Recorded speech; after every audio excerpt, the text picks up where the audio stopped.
Welcome back to the channel everyone. So in our previous video we have discussed about static keyword, and in this video we will discuss about this keyword in Java. Okay, so let's start.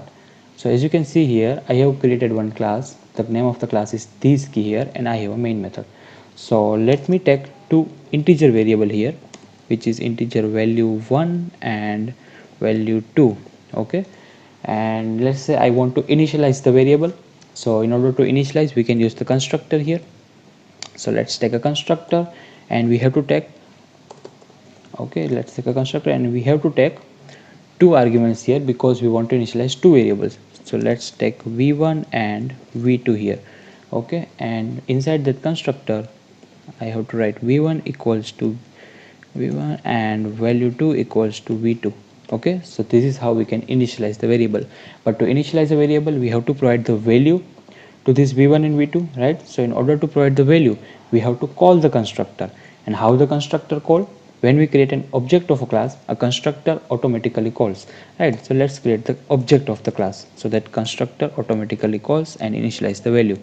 So new this key, and here I have to provide two values, two integer values, right? So let's say for example provide 10 and 20. Okay, so here we have done the initialization of these two variable. Now let's say I also want to print the value of two variables. So just write print ln, and inside that just write the variable, and inside that we have to specify object also. So t dot value 1 plus slash n and t dot value 2.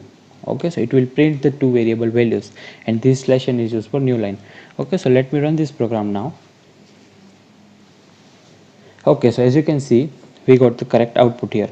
The value of 1 is 10 and value 2 is 20, right? So till this point we did not get any error. But if I am writing val1 and val2 here, and val1 and val2, now if I am doing this, what is the output? So let's check it out. Okay, so as you can see, I have got 0 0 0 0 here instead of 10 and 20. Why it happens? Because these variables which is inside the constructor argument, these are the local variables, and these variables are the instance variable. Okay, so if I am writing value 1 equals to value 1 and value 2 equals to value 2, the compiler gets confused that I am talking about which variable here. So we have to specify the different name here, or we can use this keyword. Okay, so we can write this keyword here, this dot value 1 and this dot value 2. If I am writing this keyword here, it will consider this first variable as instance variable and this second variable as local variable.